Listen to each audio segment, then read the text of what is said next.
മുകളിലിരിക്കുന്നവൻ്റെ ഉത്തരവാദിത്തമാണെന്ന് ചിന്തിക്കാതെ ഓരോ വ്യക്തികൾക്കും മനസ്സിന് ഈ ആനന്ദവും സ്നേഹവും ഭക്തിയും കൊണ്ടുവരേണ്ട കാര്യമുണ്ട്. അത് ജീവിതത്തിലും ചിന്തയിലും പ്രവൃത്തിയിലും കൊണ്ടുവരേണ്ട കാര്യമുണ്ട്. നമ്മുടെ മജ്ജയിലും മാംസത്തിലും കൊണ്ടുവരേണ്ട കാര്യമുണ്ട്. അതിന് നമ്മളെക്കൊണ്ട് കഴിയുന്നില്ല.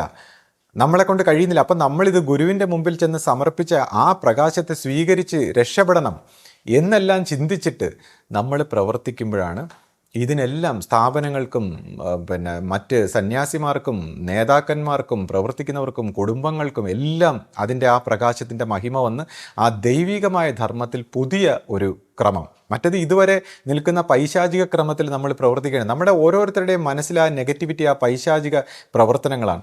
ആ പൈശാചിക പ്രവർത്തനങ്ങൾ പൈശാചിക കണ്ണുകളിലൂടെ നോക്കുമ്പോൾ നമുക്കെല്ലാം ഹാലൂസിനേഷനായിട്ട്, നെഗറ്റീവായിട്ട്, നമുക്ക് പല പല ദുരൂഹതകളായിട്ട്, പല പല ഇഷ്യൂസായിട്ട് എല്ലാം ഇങ്ങനെ പെരുപ്പിച്ച് കാണും. പക്ഷേ സ്നേഹമെന്ന, ഭക്തിയെന്ന, സമർപ്പണമെന്ന കണ്ണിലൂടെ നോക്കുമ്പോൾ നമുക്കെല്ലാം ഒരു ഭക്തിസാന്ദ്രമായ ദൈവികമായ ഒരു അറ്റ്മോസ്ഫിയറായിട്ട് തോന്നും. അങ്ങനെയുള്ള ആ ശാന്തിയും സന്തോഷവും ഭക്തിയും ആനന്ദവും നമ്മുടെ ഓരോരുത്തരുടെയും ജീവിതത്തിലേക്ക് കൊണ്ടുവരാനുള്ള കടമ നമുക്കാണ്. അപ്പോൾ അവിടെ അത് കൊണ്ടുവരാൻ നമ്മൾ പരിശ്രമിക്കുമ്പോഴാണ് ഈ കുറ്റവും കുറവും, നുണയും ദേഷ്യവും പരാതിയും വാശിയൊക്കെ വെച്ച് പുലർത്തുമ്പോൾ നമുക്കത് കൊണ്ടുവരാൻ കഴിയില്ല.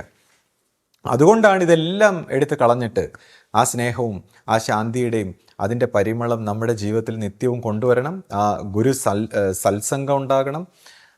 മറ്റ് രീതിയിലുള്ള നല്ല നല്ല എക്സ്പെക്റ്റേഷനും നല്ല നല്ല ചിന്തകളും നല്ല നല്ല പ്രവൃത്തികളും എല്ലാം, സാമ്പത്തിക രംഗങ്ങളും എല്ലാ കാര്യങ്ങളും വിജയിക്കുന്നതായിട്ടും നന്മ വരുന്നതായിട്ടും എല്ലാം പോസിറ്റീവ് എക്സ്പെക്റ്റേഷൻ കൊണ്ട് നമ്മുടെ ജീവിതത്തെ നിറച്ച് നമ്മൾ തന്നെ ഓരോരുത്തരായിട്ട് ഇത് മാറ്റിയെടുക്കണം. അല്ലാതെ ഇതിനി ആരെങ്കിലും വന്ന് മാറ്റുമെന്നും പറഞ്ഞ് കാത്തിരുന്നാൽ ആരും തന്നെ വന്ന് മാറ്റാൻ പോകുന്നില്ലെന്ന് മാത്രമല്ല, നമ്മളെ ഓരോരുത്തരെയും കാത്തിരിക്കുന്ന വലിയ രീതിയിലുള്ള പ്രകൃതിക്ഷോഭങ്ങളും യുദ്ധങ്ങളും കെടുതികളും വിനാശകരമായിട്ടുള്ള കാര്യങ്ങളുമാണ്. ഇപ്പോൾ തന്നെ കോവിഡ് എന്ന പേരിൽ എത്രയോ നമ്മുടെ എല്ലാവരെയും വീട്ടിലടച്ചിട്ടു ലോകം മൊത്തം.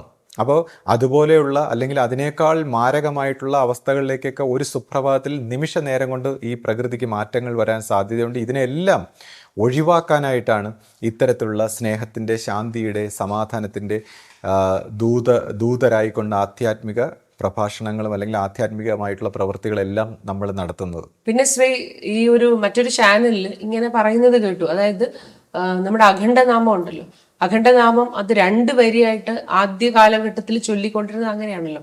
ആ 2 വരികളിൽ മാത്രമാണ് ചൊല്ലേണ്ടത്. അപ്പോൾ അവസാന കാലങ്ങളിൽ ഗുരു ആ 5 വരിയുള്ള അഖണ്ഡനാമമാണല്ലോ നമ്മളിവിടെ അവസാന കാലത്ത് നമ്മൾ ചൊല്ലിക്കൊണ്ടിരുന്നത്. അപ്പോൾ ആ ഒരു 5 വരി ഗുരു അനുവദിച്ചതാണെങ്കിൽ പോലും അത് ശരിയല്ല. ഈ 2 വരികളാണ് നമ്മൾ ചൊല്ലേണ്ടത്. അത് ചൊല്ലിക്കൊണ്ടിരുന്നപ്പോഴാണ് ആശ്രമത്തിന് എല്ലാ വിധത്തിലുള്ള ഉയർച്ചയും ഉണ്ടായിരുന്നത് എന്നൊക്കെ പറഞ്ഞിട്ട്